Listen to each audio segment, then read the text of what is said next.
because we were doing some low altitude flying. If I took a bird in the face and I'm done for, I'm like, dude, don't worry about me, save yourself. So that's when he started, that little bit of a smile started to go away from his face. And then, okay, we're going out towards the runway. And in the safety briefing, you told me about if we have to eject, you just pull this handle between your legs. So going out to the runway, I see 3 handles. So in my head, it's like, which one is it? Should I ask him? I don't want to sound stupid here. Right. And at first, I was like, I'm not going to ask him. And we got really close to take. I was like, Whiz, I have one question.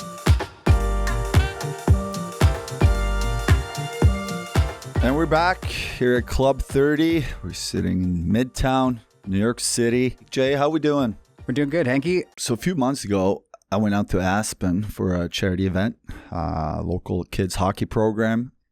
And my plan was to ski and maybe some snowmobiling, play a hockey game. Absolutely. And I was surprised with a fighter jet experience, which was unbelievable. As a kid, I always wondered, even as an adult, I always wondered how is it to sit in a fighter jet? And it was such a cool experience. Wait, so how did that come about? How did you just you walked out the door and there's a fighter jet waiting? Or? So we had a cocktail event, and this guy comes up to me, and he just looked at me. He's like, "Tomorrow, we're going up in a fighter jet." And I thought he was joking. So that night, we had a couple of drinks, we had great stories. And the next day, we were going up, flying through the mountains up in Aspen, Colorado. And the pilot, Matthew Whiz Buckley, he's here today. I'm so curious about flying, being a pilot, but even more so, a fighter jet pilot. Yeah.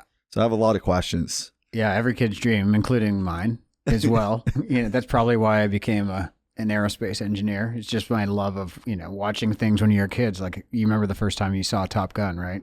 Like, that was the inspiration for probably hundreds of thousands of kids. And watching the second Top Gun, even more now, I want to be up in a jet. Totally. First, I'm really jealous because that's been on my bucket list for a long time, but this is going to be cool. Just to dig in on what it takes to not only become a pilot, which I know is very challenging. I have a few hours myself, but it's a big commitment to get even your private pilot's license. But then to be like the best of the best, a Top Gun graduate, right? It's crazy. Crazy. My biggest goal was not to pass out. And also before I went up, my wife told me, it's like, you are not going up in that plane unless you call your heart doctor. Oh, right. So that was step one. I didn't even think of that. The fact that I could handle 4 or 5 Gs. So that was step one in this. Yeah. So I called them and maybe I said, we're going to maybe push 3-4 Gs. Right. But we went all over that. Well, save it. I want to hear about Whiz's take when he's here. Yeah. And I'm excited to have him here because, obviously his stories are going to be really interesting. Mm-hmm. And 2, he's not from New York City, right? So we have the advantage over him in that we're now locals. So excited to hear what his reactions to flying into New York City in the winter are. Mm-hmm. But on the New York thing, I know you oftentimes have friends and fellow Swedes and folks visiting. What is like your go-to New York experience for them when somebody's in from out of town? Spend the day in the West Village, probably. Nice. Or Soho. I feel like it's, you sit down for a nice lunch and then you can walk around without being too stressed. Yeah. A little less traffic. Yeah. I would definitely book a great show. I love Broadway. There's so many talented people performing on Broadway, or obviously the Garden. Mm-hmm. If the next Rangers or a concert going on there, I would end up there for sure. Yeah. In terms of dinner, that's the one thing I find pretty hard because there's so many good options. So it depends what I'm. Yeah. I love Italian food. What's the place we always go to? That we always have great meals there. Babbo. Babbo. Yeah, that's. They have good pasta there. It's hard to beat Babbo. Yeah, it's a great lunch. West Village or Soho. Maybe walk around. Maybe do some shopping. Yeah, and then focus on a really nice dinner before going to a show on Broadway or MSG. Yeah, that sounds right. I like to do it. I would try to imagine if I had no responsibilities for a Saturday, like what would I do, and I'd bring them along to that. So it'd probably start West Village, maybe brunch somewhere, a couple cocktails. Hopefully it's nice weather. You sit outside, low key, and walk around Soho, do some shopping. If they're an athlete, I often take like some of my cycling buddies to Central Park in the morning to ride, because nobody believes that the riding's really fun here. And Central Park in the morning is incredible. It's just like this, this little slice of, it's totally different than in every other part of the city. It's all running and cycling, and it's just a good vibe there in the morning. The energy is incredible there. Yeah, it's so good. And people are they're in disbelief that it's such a cool route exists in the biggest city in New York, in the U.S. So that's cool. I would say Babbo or Carbone for a scene, or maybe Pastis, which is still like a fun, lively thing. And then if they want to do something more touristy, I'll definitely throw them on the bus. Just so they can see it, but I won't be joining. I won't be joining. Yeah. All right. Well, let's ask Whiz what he's been up to. Yeah, and what he wants to do. Let's bring him on the show here. Yeah, can't wait. Going.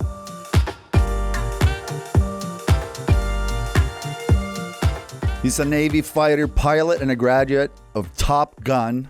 He's flown in over 40 combat missions, and today he spends a lot of his time helping veterans and first responders with mental health through his foundation, No Fallen Heroes. Please welcome Club 30's first supersonic guest, Matthew Whiz Buckley. Thanks, bro. Thanks for having me. I appreciate it. Awesome to have you here. Honored. We got into it a little bit during the intro here.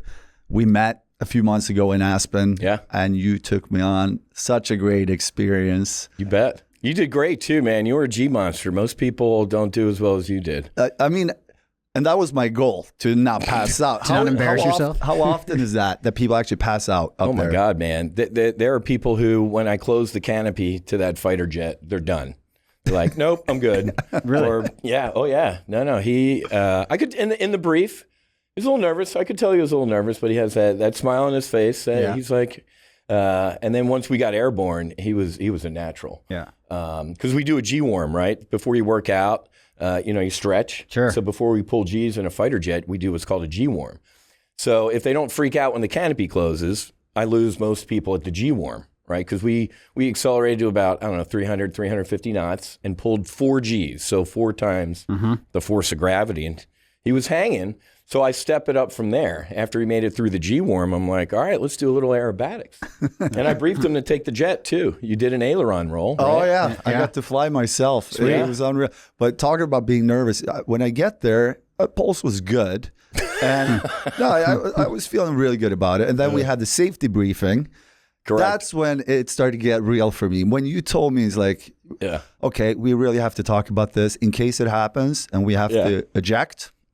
That's when shit got real. And when you told me, I'm going to count to 3, and after 3, you're on your own. You'd be on your first solo flight. Yeah. And after you said that, I'm like, this just became very real to me. Okay, correct. If this happens. Well, it's a single-engine fighter jet, so... Yeah, what are you flying when you're flying? It's called an L-39 Albatross. Yeah. It's a single-engine 2-seat fighter jet. It was used as a light attack jet for some Warsaw-packed countries, but here in the U.S., we use it as a... trainer and to go have fun. Cool. But since it's a single engine fighter jet, that thing stops turning, you're kind of out of options. So it does have live ejection seats. So I have to give a thorough brief that says, hey, man. Was Hank flipping through the manual? Nervous. Or, God forbid if, because we were doing some low altitude flying, if I took a bird in the face and I'm done for. I'm like, dude, don't worry about me. Save yourself. So that's when he started, that little bit of a smile started to go away from his face. And then, okay, we're going out towards the runway. And in the safety briefing, you told me about if we have to eject, you just pull this handle between your legs. So going out to the runway, I see 3 handles. So in my head, it's like, which one is it? Should I ask him? I don't want to sound stupid here. Right. And at first I was like, I'm not going to ask him. And we got really close to takeoff. I was like, Whiz, I have one question. Got to do it. Is it 2 handles between on each side? It's like, no. It's the handle between your legs. Yeah. That's the one you're pulling. So after that, I calm down a little bit. You got it. Yeah. No Two stupid big red handles here. But he did great. So we did the G warm up, and then I gave him the jet to do some aileron rolls. Yeah. And most people, when I say slam the stick to the right or to the left, most people don't. They do it slow, right? And then you start to drift. Now we're and lose upside altitude. down. Yeah. We're going to do this, but he gave it a good slam. And we did good, man. Nice work. But how many times have you been flying up? Because you're stationed down in Florida. That's where you live. Boca Raton, God's waiting room. Yeah. So was this the first time flying up in Aspen? First time we'd taken the jet up to Aspen because Sheldon and Colorado Extreme, and Quince had the NHL alumni game. Alumni game. So make it a joint fundraiser. Because Sheldon and his team do a great job with Colorado Extreme, and he said, "Hey man, bring the jet up, and we'll try and raise some money for the No Fallen Heroes Foundation." How long did it take you to take the jet from what's the range of the Albatross? That was like 7 legs out. Wow. And about is that kind of fun though? You can just fly and like commuting in a fighter. Is that it's not perfect, right? Well, so first of all, I flew the F-18 Hornet for the Navy. Yeah. So going from flying that, it's like going from a Lamborghini, and what we flew in is like a scooter. Yeah. It's like, you going to play U-16 or something. Right. Come on, man. Yeah. It's fun to maybe put on the skates, but after that. So it was work getting out there. Yeah. And you felt that ejection seat, right? I mean, it's not an airline seat. Because think about it. If you had a cushion, if you had to eject, instantaneously that cushion would be compressed and it would break your legs. So it has to be a flat, hard surface. So imagine 8 hours on that thing. Right. I got a 1 hour rear end in that jet. So stopping to get gas and stretch your legs. Yeah. What is a leg? 2 hours or an hour and a half? Or about an hour and a half. Yeah. It's painful. Yeah. I think the longest mission I did in the Hornet over southern Iraq was about 8.5-ish hours. Oof. And it was brutal. Because you're not, you're doing an hour on one cheek, doing an hour on another cheek. Right. You inflate your G suit, right? Which helps you to help massage your legs. It's brutal. And that's refueling. I think I had to refuel like 3 or 4 times from a tanker. Yeah. So stopping is okay in that jet. But yeah, that was the first time I had gone out to the mountains. So when did we hit the highest G? I remember we did the loop. The loop. Was that the highest G? Yeah, that was the highest G. The entry to the loop was about 5 to 6 Gs. So if you weigh, I'll be nice, 200 pounds-ish. That's about 1,800 pounds. You weighed about 1,800 pounds. So the entry to the loop was the allotted G. But remember, over the top, it was quiet and 0 G. It was a little astronautish, right? Little weightless. Pulled the throttle to idle, so it was quiet too, right? So we were inverted over, Aspen, nice and quiet. Yeah. And then the exit from the loop was the same as the entry. So there was a lot of G at the bottom too. It kind of looks, it's not a loop, it's an egg. It's kind of like pull. So I didn't bring a GoPro, so I filmed with my cell phone holding it. At that point, I could not hold it because it was a couple of times I tried to hold up my arm to film it. And it was just I had to hold with the other arm to keep my arm up. It was too heavy to hold it up. It's a workout, isn't it? Yeah. Oh, yeah. Yeah. I'm impressed that you played later because most people take I call it a G nap. Because first of all, it's adrenaline. Because it was fear of the unknown. You're in a fighter jet, so they kind of have an adrenaline letdown like an hour or two after the flight. They usually, they go home and crash or something. But he's laced it up, and I'm like, oh my God, this guy's he's a legend. He was out on the ice, doing everything. I'm like, he's got to be beat. Yeah. You probably slept like a baby that night, though. We partied all night. So it was a long day. I'm not going to lie. It was so much going on that day. But to your point was the unknown going up in a plane and also taking off was very cool. You stay. Yeah. How high above the runway for a little bit there? We stayed, and so as soon as we got airborne, most airliners keep climbing nice and gentle. We got airborne, and I pushed the nose over and stayed, 10, 20 feet. Put the gear and the flaps up, and you accelerate down the runway in a cushion of air called ground effect. So we got to the end of the runway, hauling ass, if the FAA is listening, under 250 knots. Right. And then we squatted the jet and went straight up. It's called a low transition. Cool. So that was the takeoff. So he's like, woo. It was like right into it. You're right into it. I was breathing. You told me you have to squeeze your legs, your core, legs, right? And just breathe. Yeah. And I felt like I was under control for the most part. There was one time I felt like I got a little lightheaded. But Did you go gray at all? Like sometimes people gray out. So if you've ever passed out, you don't have to admit to it. But the first thing you lose is what? Your vision. Periphery. And in the Hornet, we used to fight the jet on the edge of consciousness. I'd pull like 7, 8 Gs and you start to gray out. You lose your vision first, but you can still talk on the radio. You can still, you know what you're doing. I just feel lightheaded. Lightheaded, like, okay, if you keep pushing it now, I might lose it, but then you kind of slow down, and I got back to 100%. Speaking of surgeons, I hope your cardiologist isn't listening to this episode. So I surprised him the night before. I said, hey, man, I'm Whiz, and I'm taking you flying on a fighter jet tomorrow. And his face just dropped. He's like, I need to check with my doctor. I saw him later. He's like, good news. Yeah. He did. He checked. Yeah, my wife was all over me. It's like, you're not going up there. You need to call your doctor.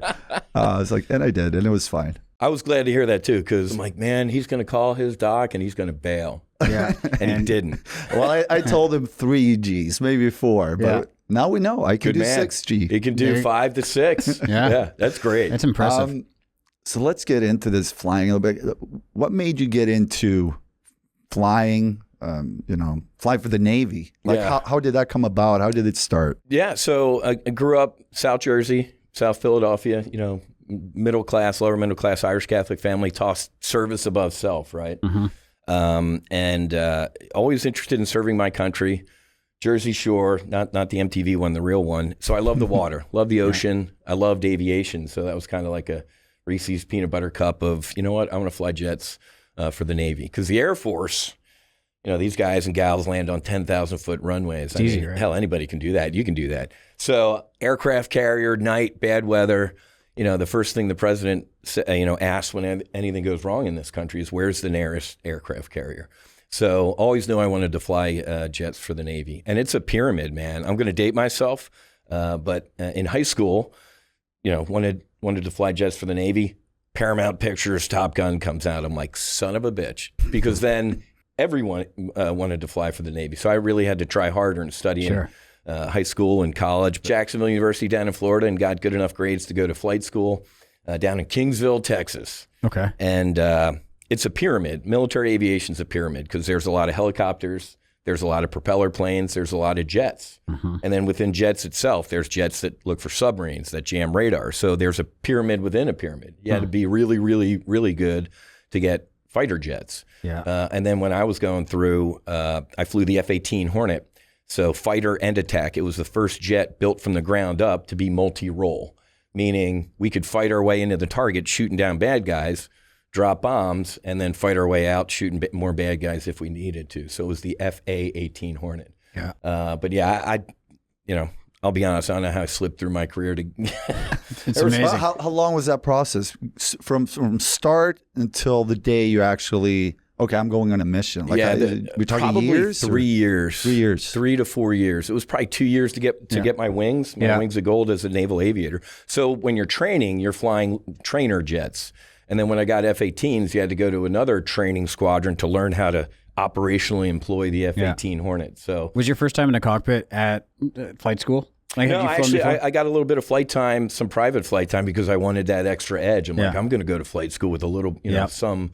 And I had the right amount of civilian flight time, because if you go in with too much, the Navy's like, no, this is how we do things. If you go in, you have to unlearn all that stuff. Exactly. So guys and gals that went in with too much flight time actually did pretty bad. But the Navy flight training is designed to take somebody who's never even seen an airplane before, and in a short amount of time, turn them into somebody who can be flying off an aircraft carrier. So the training process is pretty rigorous and cookie cutter. I think one of the guys in my initial flight school class, his first flight in a plane, he went to the University of Montana, was from Montana to Pensacola, Florida. Yeah. And he, in the same amount of time as me, got up to speed. So it's a very rigorous training program to get you up to speed. What's the toughest part in that process? The training? Are you going through, you sit in those machines, testing the G-force? The centrifuge. Is that the toughest part?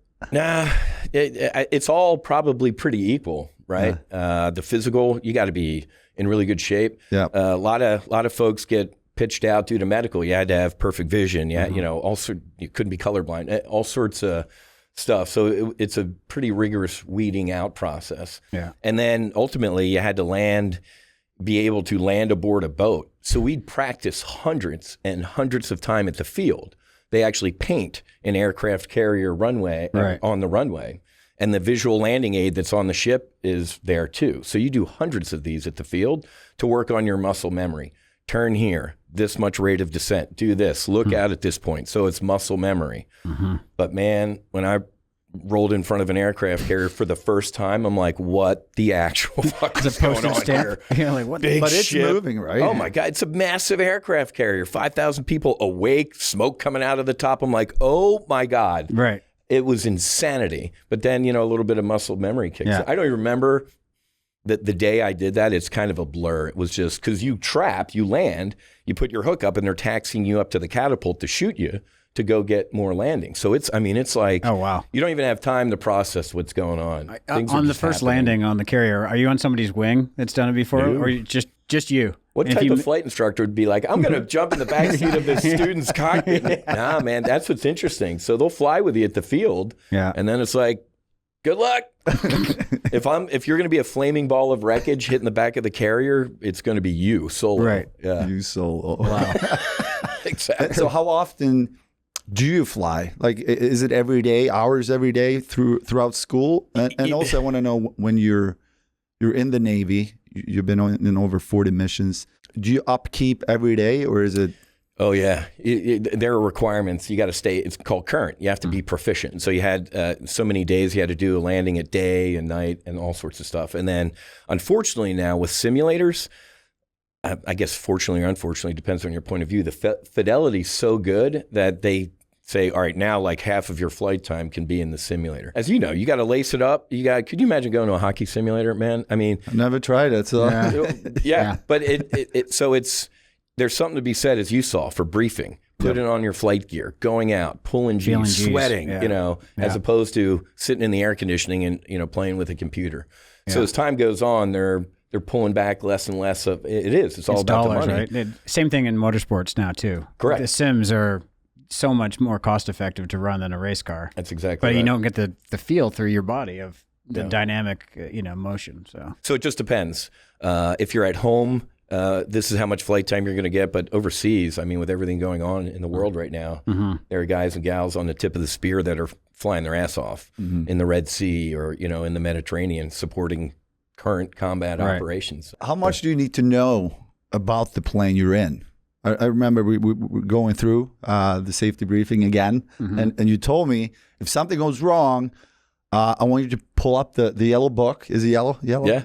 Behind the seat. And I'm just going to go through the instructions. Yeah. And that made me a little nervous. Does he know, like, do I need to check this? Wait, I need to read? If we're going down, I'm not going to be able to read a book. It's like, this is in Swedish, right? Well, it's a good point, though. I'm glad you said that in case the FAA is listening. I told my backseater, because right next to your thigh, next to the ejection seat, is the emergency procedures. Yes. And the emergency procedures section is in red.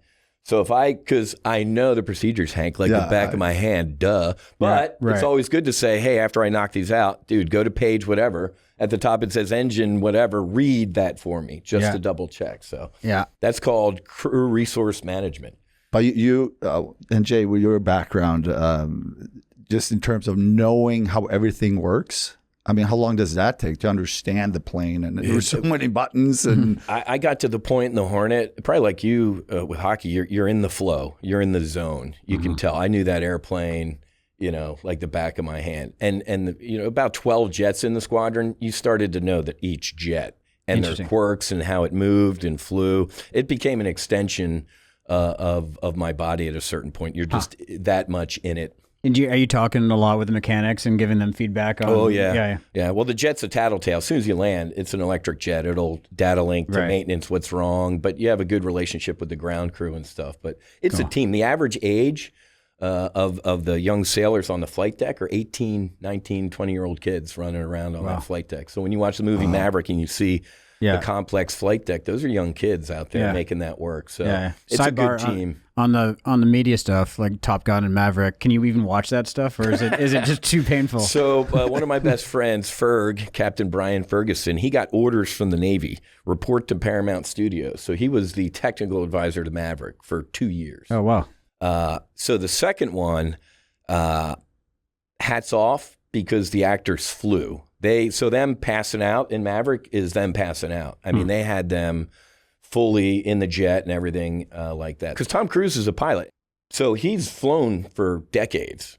But they did. They all flew. The actors flew, and it was pretty realistic. But the story was just a little much. On a good day in the United States Navy, it took an act of Congress to get an F-14 Tomcat airborne. I don't think you're landing in some second, third world country and it's fully maintenance, ready to go and armed up. I mean, I get it. You know, it's Hollywood, but it makes me cringe watching that stuff. But it helps recruiting, you know. Sure. And I loved it. But I'm not a fighter jet pilot. I mean. But now that you've flown in one, you can appreciate all that more, and the pull and the G's and the guy, the kid passing out in the one. I mean, we've actually, so now these jets are have so much technology that if you pass out and you're flying into the ground, it'll, you know, pull up, warning, warning. And if it doesn't feel a control input, it'll level the wings and climb you out. I think I lost 2 buddies to CFIT, controlled flight into terrain.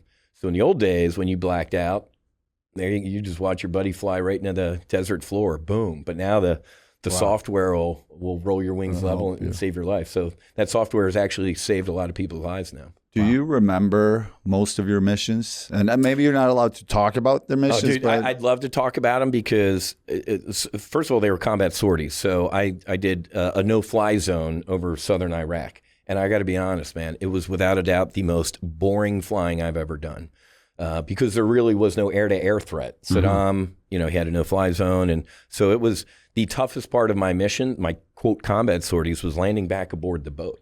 They did a study in Vietnam of naval aviators, and they kind of wired them up and monitored their heart rate.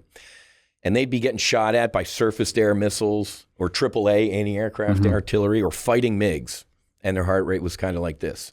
Landing aboard the ship, it was through the roof.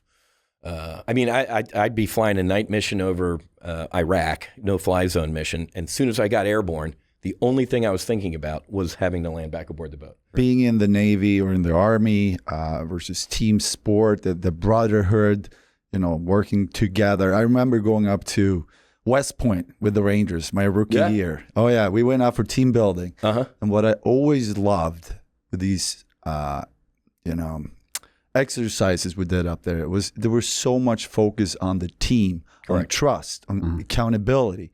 Oh, yeah. And to see what you guys go through. And I'm sure accountability is so important. I mean, we talk about it. It was my favorite word, being in the locker room, accountability. But when you look at people in the Army, in the Navy, accountability, without it, I'm sure it's going to be a short mission, right? So, can you talk to about that for people that haven't been in the Army or play team sports? Like the brotherhood you create being in the Navy. So the accountability starts with you. Right? You got to hold yourself more accountable. Don't you dare let anybody hold you more accountable. You better be the toughest one on yourself. I got to fly with the Blue Angels one time when my buddy Intake was on the team, and we do what's called a debrief, right? So 45 minutes to the second after we land, after our wheels touch, we get into a room like this. We take the name tag off the shoulders and the rank off the chest, and we hold what's called a debrief. And we are brutal. If you were an external observer, you'd think we hate each other. We absolutely love each other. That's why we are like this, right? So in a Blue Angel debrief, you get to go around the room, you know, and do an I. You lead with I. You don't get into a debrief and go, "Hey, Hank, man, I saw you screw this up on the mission." No. First of all, Hank gets the opportunity to self-identify. Like, "Hey, guys, on this flight, I was, 1,000 feet off altitude, and my formation sucked. What do you have for me?" So what's that do? That kind of lowers the barriers to communication. And especially at the end of every Blue Angel debrief, they have a little sentence at the end of it that says, "I'll fix all those things. Glad to be here." So it's kind of a reinforcement like, hey, I acknowledge my mistakes. I'm going to fix those things. And man, I couldn't be happier to be here. Thanks for having me. Yeah. And it's so much focus on the team. And I remember one exercise we were supposed to get over the swamp, and we had military guys shooting at us with paintball guns, but it was still nerve-wracking. So we had to get over the swamp to rescue a pilot. That was our mission as a team. And I remember our star, Jaromir Jagr, he probably weighed in at 240. He got stuck in the swamp. So we had to help him get out of the swamp. Right. Because everybody was just sinking. The heavier you were, the tougher it was to get across. It was like mud. And I remember just getting across and working as a group. It every exercise we did up there at West Point was awesome. Did you find it translated to the locker room? Like to Whiz's point, like that accountability and that ability to give really candid feedback, first by owning up to individual. I think everything we experienced up there just enhanced everything we were looking to accomplish as a team. And I always felt that throughout the year too. The closer we got to playoffs, the tighter you became as a group. Because less focus, it was less focus on individuals, on playing time or points. And suddenly it just, the only goal that matters was, okay, we need to win the game. And we need to do it together. And it became so clear that you could feel that difference in the locker room too, the closer, especially going into the playoffs. That's why I think it's one of my favorite times of the year, playing in the playoff games, because you really feel like a team. It was awesome. You're in that flow state. You can't be an individual in your sport or in our sport. I mean, airborne, if we were in a 3-ship, we'd all have different radar search responsibilities. Like you're looking low, I'm medium, you're looking high. So we're trusting the other 2 guys like, hey, you're doing a good job sanitizing your airspace, because if you don't, you can get us all killed. So if we don't have that trust, we're not a high-performing team. Right. So, I mean, you've been active in the Navy for so long now.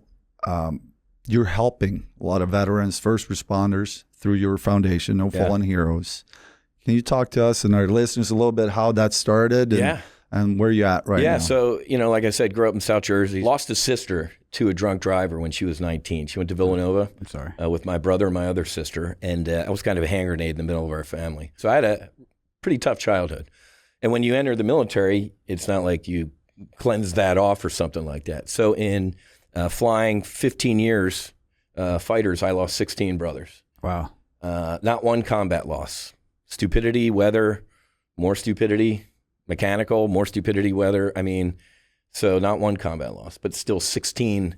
It's almost, if there were combat losses, you'd be able to write them off as like, okay, but so that was brutal. That was tough. That was a lot of trauma. I lost 3 F-18 brothers to suicide. Groomsmen in my wedding. So a lot of trauma serving the country. And then I left, went to Wall Street. Going from a fighter squadron where we just talked about, where you trust people with your life, to an environment where you couldn't trust a dude to hold your coat for you. That was tough. That was a tough transition. So that led to a little bit of a downward spiral, man. Some alcohol, some drugs, and just some dark nights of the soul. Lost my mission, lost my sense of purpose. And then around that time, the metric that came out was 22 veterans a day were taking their own lives. Wow. I'm like, that's insane. I mean, how do you stop somebody from killing themselves, especially a veteran? Buy him a suit, help him with a resume. I was clueless.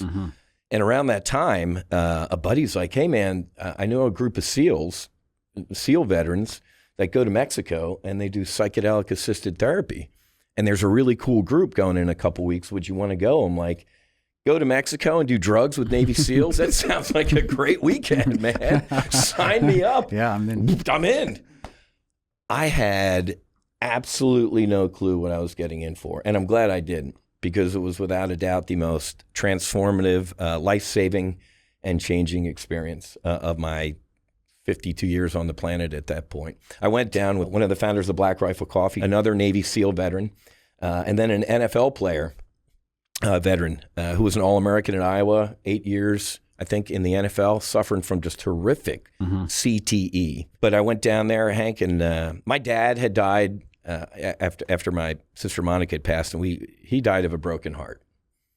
I went to school at St. Augustine Prep in South Jersey. In between our high school and I played sports, and so I'd miss the bus in the afternoon, and my dad would pick me up and take me home. And in between St. Augustine and our home was a cemetery. And he stopped every day, and he cried every day at that grave. So I know he died of a broken heart. I remember when I had kids, you met Matthew and Jack and Aspen, and I remember sitting with my dad, and I just kind of looked at him like, and he knew what I was talking about, because I was like, how did you do it? And he's like, I had you. And he said, when they lowered her into the ground, I wanted to jump in there with her. I bring this up because on the medicine, there was my sister, and she was perfect. She was angelic. And there was my father. And I couldn't remember the last time I had seen my father smile.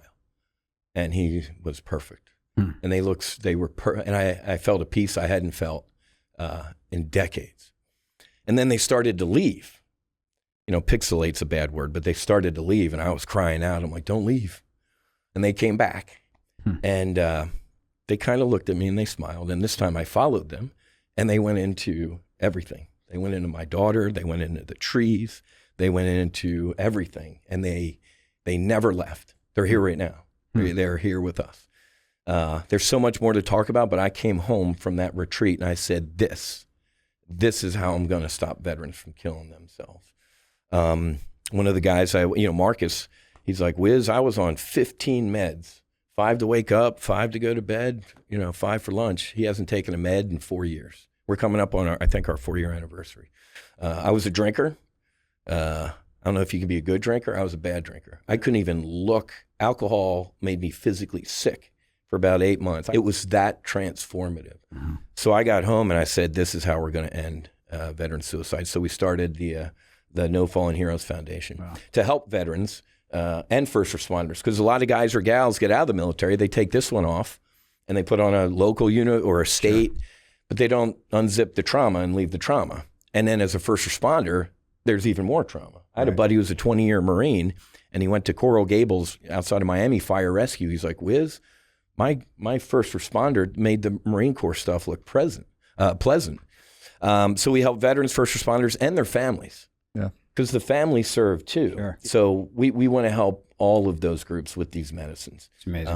And they have the potential to save and change lives. And it saved and changed mine. Wow. The challenge right now, it's not FDA approved in the States, so you have to find different locations to treat the veterans. So thank you, Oregon, and thank you to the great state of Colorado. You can tiptoe at a state level, but still it's federally illegal. Yeah.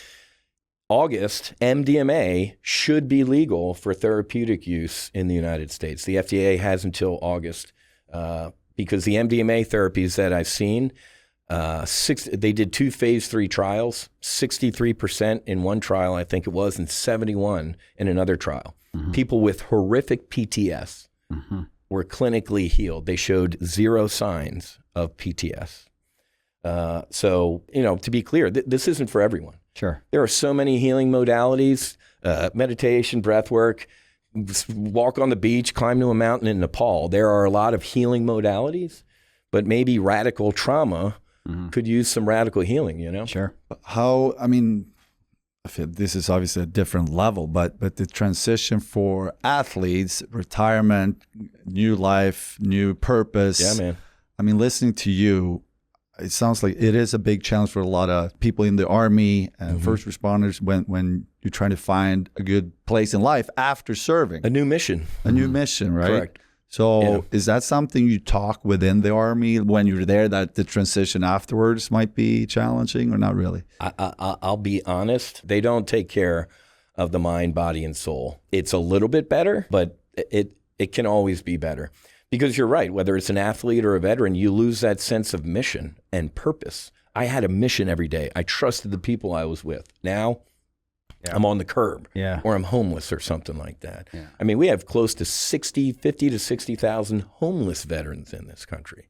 Like, what are we doing, man? Yeah. What are we doing? Yeah. So I'm doing my best. It sounds like you're doing amazing work. Bro, if I don't go on one of our retreats, I'll get a text, Whiz, I don't want to kill myself anymore. You can't even, you can't put $1 on that. You can't, but when I wake up, more and more grant applications, more as the word gets out, these guys and these gals are hurting. And it's somewhat staggering. Our list is packed, man. There are other great veterans charities out there kind of aligned with us doing a similar mission. We're all looking for funding, man. We shouldn't be. Right. I tell people, I don't want to be doing this. What's the future of the No Fallen Heroes Foundation? I don't want it. I shouldn't be doing this. Why aren't we taking care of our heroes? Right. Why are civilians having to do this? What keeps you going, I'm sure, maybe is having people letting you know that you're changing their lives. Oh my God. So it's humbling and it's a little overwhelming at times. The second time I sat with the medicine, I was, whatever word you want to use, I choose to use the word God. I was with that thing and I'm like, why? I'm the village idiot, man. What are we doing here? And he's like, why not? He's like, you gotta press forward, man, because it's not easy.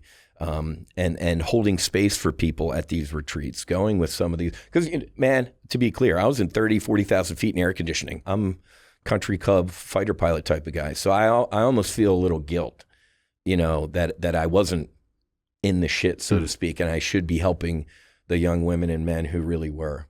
And they're kids, man. They're 18, 19-year-old kids, And if our listeners want to help support No Fallen Heroes, what's the easiest way to be in contact with the foundation? I appreciate that, man. NoFallenHeroes.com or go to our Instagram, no Fallen Heroes. Spread the word. I think the awareness thing's really helping. These are medicines that have been used for thousands and thousands of years. And here we are in the States like, we need a bunch of trials or you need to be certified to do this. I'm like, the lady in the middle of the Amazon would laugh at our lab coats and beakers. They've been using this stuff for decades. Yeah. So, Hank, we can always use donations, man. Yeah, NoFallenHeroes.com or our Instagram page, or even our YouTube channel has some great, interviews with our veterans and first responders who have sat with the medicine. And let me be clear. So, it's work. It's work. If you come home and you don't change, patterns and behaviors, you can have some low points as well. This is not a quick fix. It ain't a Band-Aid. It's work to do this, but it's if you put in the work, it's potentially life-saving and changing. So keep that in mind. So final plug there would be, if you're a civilian and you're interested in this, please reach out to us because we maybe can help sponsor somebody. Shoot me an email, Whiz, WHIZ at NoFallenHeroes.com, and I'd love to talk to you. Well, keep up the great work. Yeah. It's awesome to see I appreciate your passion for it and also how it changed your life. And you got to come out to Aspen next year, man. Let's bend you in the airplane. I'm in. Can we talk a little bit about call signs to end the show? Just, I know it's a little bit of a hot button topic, but where'd you get Whiz? Yeah. So let me start with, there's no Maverick or Iceman running around in the Air Force or Navy, maybe in the Marine Corps. Right. Too cool, man. You earn your call sign, and it's usually by doing something incredibly stupid. Well, here's the funny part. So for half of my, if you need extra flight time, you can grab a Hornet and go get some extra hours. And of course, you take the jet home. But your name is only on the side of a jet. That's not your jet, because if it's broken, the engines are bad for a year, you're not flying. So you just get your name on a jet. But if you're taking the jet home to see your folks, you bring some beers to the maintenance guys like, hey, can I get the one with my name on it to come home? So I'd fly into, Atlantic City International, and my parents would bring all their friends out. And on one side of the jet is my dad and his buddies, and the other side of the jet's my mom with her friends. And my mom would be like, his call sign's Whiz because he's brilliant. My dad's on the other side, like, his call sign's Whiz because he pissed all over his commanding officer one night when he was drunk. So I'll stick with my mom's story. My dad was a well-known exaggerator. Yeah, mom's always right. What's the most embarrassing call sign for one of your colleagues, and the story behind the name? As a family show, I will take the Fifth Amendment. All right, fair enough. Yeah, but before I go, because Hank, I know you're a hoodie guy. Oh yeah. Here is a psychedelic fighter pilot hoodie. Oh, I love that one. That's great. And then on the sleeve, before we do anything, we count down. Before you do an air-to-air engagement, 3, 2, 1, fights on. And then, so that's his psychedelic fighter pilot. And then I got you the psychedelic fighter pilot T-shirt. Thanks, man. Whiz. Yeah, these are thank you sick. so much. Thank you very much. Yeah. Thanks for having me. I appreciate it. Yeah, no, it's great, and I hope you get to enjoy the afternoon here with wife. 30 years, man. 30 years decades. Before you head back to Florida tomorrow. Tomorrow. We went to the Rangers game last night, and I'm glad they handed out beanies. Oh, nice. Because I flew up from Boca, man, and it's snowing. I brought your first snowstorm of the year, so thanks for the beanies to the Rangers. Nice. You add another hat to your collection. Oh, There's Club 30 gear. That goes with my it's my perfect. flight suit here. Gold and black. Yeah. Thanks for your service to our country, and thanks for all you're doing today. It's really, really amazing. Yeah. And proud to know you. That doesn't get any better than trying to help save and change other people's lives. So thanks for helping me spread the word. I appreciate it, fellas. Yeah. Thanks, Whiz. Thanks, Whiz. Thanks for having me.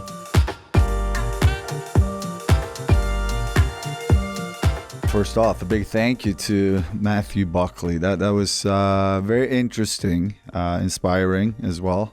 I just love the stories, getting into, flying for the Navy, what's required, and the challenges that comes with it.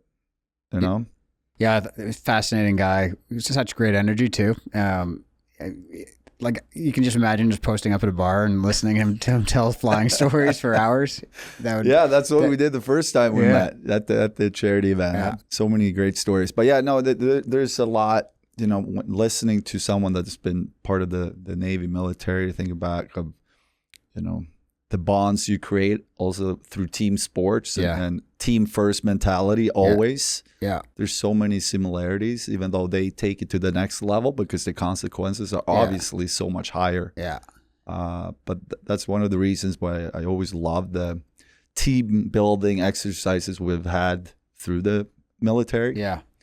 Yeah, it's amazing. What struck me, I think, was just like what the kind of sacrifice it takes to serve this country, for all the men and women of the armed forces. Like, it's just obviously the exciting part of, the telling flying stories is one thing, but what it leaves you with to deal with after that, transition into civilian life is and our first responders. Yeah, exactly. Yeah, it just really struck me how what an amazing responsibility to yourself and to your family you have afterwards. It must be just a crazy transition. Yeah, and I'm really glad and was interested to hear about what Whiz was doing. What a great way to give back. Yep. No, there's a lot of people out there that needs help. So, keep up the great work. Yeah. What a great conversation. It was. Thanks for bringing him on. That was. It was great. I look forward to stay in touch with him and I have my shot going up in the plane. Maybe next time you get that opportunity. Fingers crossed. I mean, that would be a dream come true for me. But yeah. But I hope you guys enjoyed that show, guys. I definitely did. Yeah. Loved it. Thanks to Whiz. That was an incredible hour together, and hope you guys at Club 30 liked it too. We'd love to have you as subscribers. So give a thumbs up, subscription. We'd appreciate anybody that wants to follow along on the Club 30 journey. Let's do it. See you guys next week.